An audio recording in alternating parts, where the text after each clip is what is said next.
जय हिंद दोस्तों। आज की महत्वपूर्ण कक्षा शुरू करें उससे पहले आपको बता दें कि अनअकैडमी एमपीपीएससी और व्यापम की तैयारी पूरी आपको करा रही है, जिसमें कि आपको daily live class, practice set, revision और आप कभी भी इसको पढ़ सकते हैं। तो इसको फ्री प्लान इसमें लॉन्च किया गया है, आपको कोई भी पैसा नहीं लगेगा और आप 500 प्लस लाइव क्लासें पढ़ सकते हैं। एमपी के टॉप एजुकेटर इसमें आपको पढ़ाएंगे। वीकली फ्री मॉक टेस्ट और फ्री लाइव कुछ 20,000 से ज़्यादा क्वेश्चन की आप ले सकते हैं फ्री में। और T20 फ्री लाइव क्विज है, जिसमें 20 मिनट में 20 प्रश्नों के उत्तर देने पड़ते हैं। प्रतिदिन रात्रि 8 बजे होती है। तो यह फ्री प्लान के अंतर्गत आपको अनअकैडमी में मिलेगा। इसके लिए आपको क्या करना है, प्ले स्टोर से अनअकैडमी ऐप डाउनलोड करना है और एमपीपीएससी सिलेक्ट करके एमपीपीएससी व्यापम पर जाकर के आप यदि फ्री चाहते हैं तो आपको रेफरल कोड में लिखना है सुमित जैन। जैसे ही आप सुमित जैन लिखेंगे बिना स्पेस दिए और अप्लाई करेंगे तो फ्री में आपको ये सब कुछ मिल जाएगा। यदि आप प्लस लेते हैं सब्सक्रिप्शन तो उसके लिए बहुत अच्छे से आपको तैयारी करा रहे हैं। 2020 में जो भी आपकी भर्ती निकली है उसकी पूरी तैयारी, 60 दिन का लाइव क्रैश कोर्स रहेगा। प्रतिदिन इसमें क्लास रहती हैं, प्रैक्टिस सेट रहते हैं, लाइव एमसीक्यू रिवीजन रहेगा, डेली 3 घंटे की आपकी प्रैक्टिस रिवीजन रहेगा। साथ ही साथ आपको बता दें कि डाउट क्लियरेंस सेशन भी इसमें होता है, जो कि वीक में 12 सेशन होते हैं 2-2 घंटे के। तो आप अपने डाउट्स भी क्लियर कर सकते हैं। रिकॉर्ड बैच मिलेंगे और लाइव आप उसमें डाउट क्लियरेशन भी कर सकते हैं। साथ ही साथ फाउंडेशन बैच एमपीपीएससी के लिए प्री और मेंस का स्टार्ट हो रहा है 29 दिसंबर से। उससे पहले आप ले सकते हैं एडमिशन, जिसमें कि आपको 20 plus premium mock practice test मिलेंगे, 20,000 प्लस डेली प्रैक्टिस सेट मिलेंगे और पीडीएफ नोट्स भी आपको प्रत्येक क्लास के दिए जाएंगे। तो इस प्रकार से आप अनअकैडमी से जुड़ करके लाभ ले सकते हैं। 29 तारीख से पहले आप अपना ये बैच ज्वाइन कर लें। चलिए आज की कक्षा प्रारंभ करते हैं। दोस्तों, मैं अमित शास्त्री आज पुनः आप सभी का स्वागत करता हूं। हिंदी व्याकरण के ऐसे महत्वपूर्ण प्रश्नों को लेकर के जो आपकी परीक्षा में आने की प्रबल संभावना है, कई बार पूछे गए हैं, ऐसे उपयोगी प्रश्नों पर हम चर्चा कर रहे हैं। कमेंट को आप खोल लें और हमारे बताने से पहले कमेंट में आपको फटाफट उत्तर बताने हो, अपनी तैयारी का अंदाजा लगाना है। ठीक है, चलिए शुरुआत करते हैं।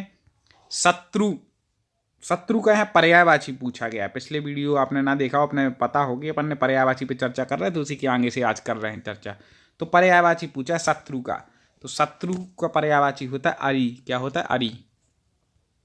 हास्य रस का स्थायी भाव क्या है? हास्य। हास्य में क्या होती है? हंसी, हास। तो क्या हो जाएगा? हास। सभी रसों के स्थायी भाव आप आज ही रट लीजिए, 1 नंबर पक्का करना हो तो। केवल 9 रसों के रटने हैं, ठीक है। तो इस प्रकार से आप रट सकते हैं। एक जैसे हम आपका टेस्ट ही ले लेते हैं कि रौद्र का स्थायी भाव क्या है। चलिए बता दीजिए, कमेंट में लिखिए उत्तर। रौद्र का है क्रोध, ठीक है। बीभत्स रस का स्थायी भाव क्या है?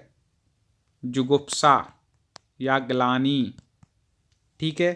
रति किसका स्थायी भाव है? अब रति रस नहीं है, लेकिन ये किसका स्थायी भाव है? रति।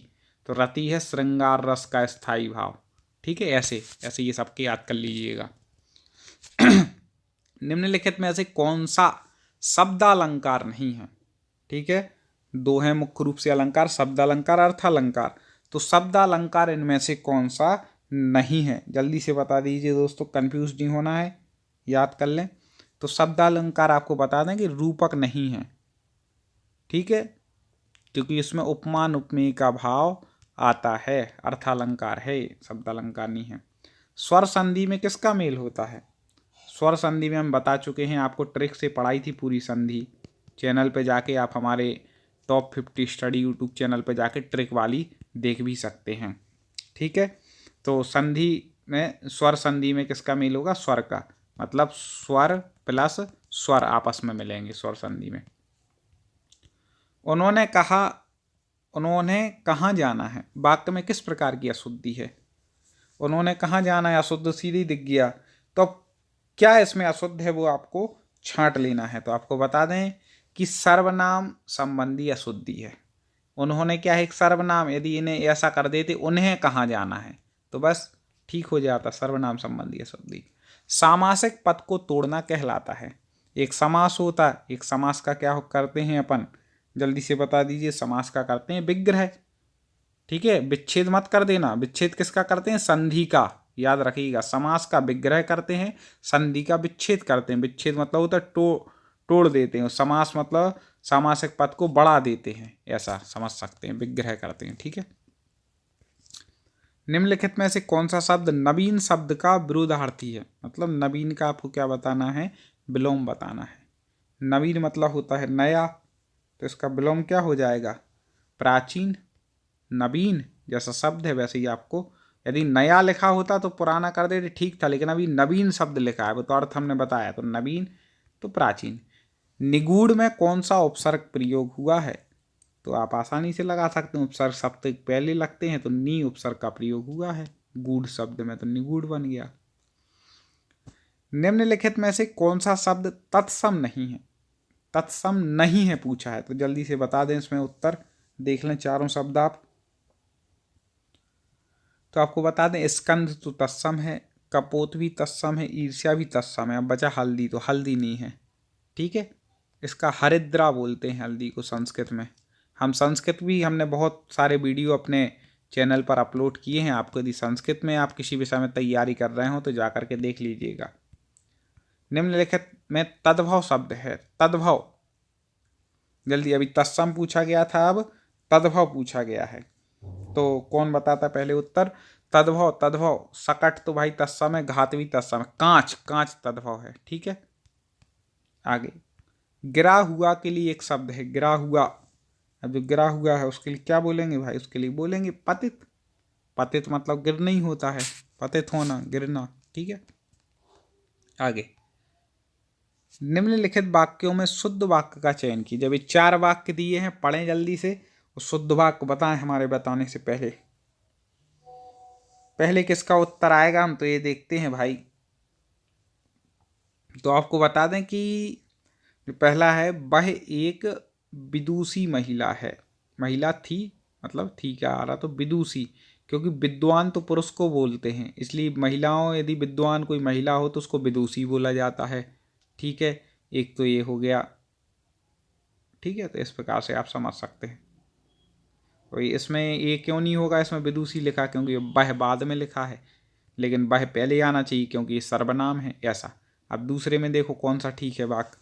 38वां, जल्दी पढ़ो आप स्वयं।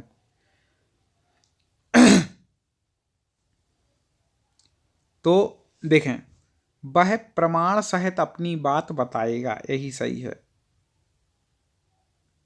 ठीक है। अब यहाँ पे बोल रहे सब प्रमाण के साथ, अब सब प्रमाण बोल दिया तो के साथ बोलने की जरूरत नहीं है, फिर सब प्रमाण ही काफी है। ठीक है। ऐसा तो गलत हो जाते हैं, समझना चाहिए हमें कहाँ हो रहा। निम्नलिखित में से दंत ध्वनि है। दंत मतलब जिनका उच्चारण दांत मिल जाते हैं जिनको बोलने में, जैसे बन बोलते ता, था, दा, धा, ना, दोनों दांत आपस में मिल रहा है कि नहीं? क्योंकि तवर्ग पूरा कैसा है? दंत है, हम पहले भी बता चुके। कवर्ग कंठ है। ठीक है। पवर्ग कैसा है? ओष्ठ है, ऐसा ही पूरा। निम्नलिखित में से महाप्राण हैं, तो आपको बताया था कि 2 और 4 महाप्राण कहलाते हैं प्रत्येक वर्ग के। जैसे का के बाद आता है गा तो महाप्राण हो जाता है, सॉरी, का के बाद आता है खा तो महाप्राण हो जाता है, ऐसे, क्योंकि गा तो अल्प प्राण आ जाएगा, तीसरे नंबर पे आता है। ठीक है। तो जल्दी से बता दीजिए दोस्तों। तो आपको बता दें था क्या है? महाप्राण, क्योंकि ता फिर था तो 2 नंबर आ गया। ठीक है। आगे बढ़ते हैं। निम्नलिखित में से कौन सी रचना मैथिली शरण गुप्त कृत नहीं है? मैथिली शरण गुप्त की नहीं है। 3 है, 1 नहीं है। पूरी रचनाएं याद कर लेना इनकी, क्योंकि इनकी रचनाएं पूछी जाती। तो जयद्रथ भद्र, यशोधरा, साकेत, तीनों इनकी फेमस रचनाएं हैं। नील देवी नहीं है, नील देवी इसका उत्तर हो जाएगा। पुरस्कृत पुस्तक हवा में हस्ताक्षर किस साहित्यकार की रचना है? हवा में हस्ताक्षर, जल्दी से बता दें। पुरस्कार भी मिला है इस पुस्तक के लिए, तो डॉक्टर कैलाश वाजपेयी जी की है। किसकी है? कैलाश वाजपेयी जी की। हवा में हस्ताक्षर। ठीक है। कैलाश वाजपेयी जी हवा में हस्ताक्षर कर दे, ऐसे अपने अटल बिहारी वाजपेयी थे ना, कुछ भी कर सकते थे, ऐसे कैलाश वाजपेयी हवा में हस्ताक्षर, ऐसे याद कर सकते हैं, ट्रिक लगा सकते हैं, कुछ भी जो आपको याद हो। निम्नलिखित में से कौन जीवनी है? अब देखें यहाँ पर 4 दी हैं रचनाएं, जीवनी इनमें से कौन सी है? तो आपको बता दें कि आवारा मसीहा, ये क्या है? जीवनी है, और जहाँ तक मुझे याद आ रहा है ये विष्णु प्रभाकर जी की जीवनी है। यदि मैं थोड़ा कंफ्यूज हो रहा हूँ तो आप कमेंट में सही कर दीजिएगा, वैसे मुझे यही लग रहा है उन्हीं की है। साहित्य जनता की चित्तवृत्तियों का संचित प्रतिबिंब है, उक्ति किसकी है? वेरी वेरी आईएमपी ये प्रश्न है, कई बार ये पंक्ति पूछी गई है, किनकी है? तो आपको बता दें कि हिंदी साहित्य को जिन्होंने व्यवस्थित रूप से लिखा, ऐसे हिंदी साहित्य के इतिहास के रचयिता रामचंद्र शुक्ल जी की ये पंक्ति है कि साहित्य जनता की चित्तवृत्तियों का प्रतिबिंब है।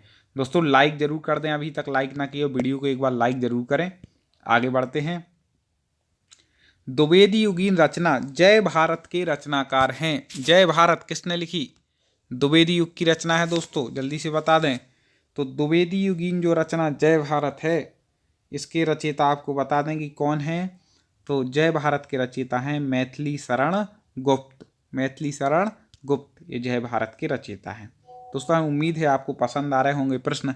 अगले वीडियो में हम आगे और ऐसे ही महत्वपूर्ण प्रश्नों पर चर्चा करेंगे और आपकी पूरी तैयारी यहाँ पर कराएंगे। अनअकैडमी से यदि आप जुड़ते हैं, एमपीपीएससी प्रीलिम्स की तैयारी कर रहे हैं, तो आपको बता दें कि टॉप एजुकेटर आपको इसमें अध्ययन कराएंगे।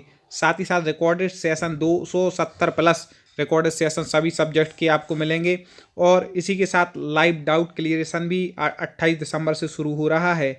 और सब्जेक्ट वाइज आपके टेस्ट होंगे, 20 प्लस मॉक टेस्ट डेली होंगे, और 60 प्लस प्रीलिम्स बैच की स्टार्टिंग हो जाएगी 4 जनवरी से। तो आप जल्दी से अनअकैडमी में अपनी एडमिशन लेकर के अपनी पढ़ाई कर सकते हैं। और आपको बता दें कि यहाँ पर डाउट क्लियरेशन सेशन 29 दिसंबर से शुरू हो रहा है। वीक में 12 सेशन रहेंगे।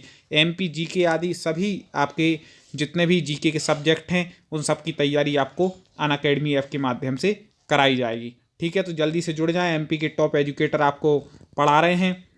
प्रीमियम कोर्स कंप्लीट हो जाएगा मार्च में, और आपको ऐसे ऐसे एजुकेटर यहाँ पर पढ़ाएंगे बहुत ही सरल भाषा में। आपको हिंदी मीडियम वालों के लिए भी एमपीपीएससी में आंसर राइटिंग का 35 दिन का अलग से कोर्स रखा गया है।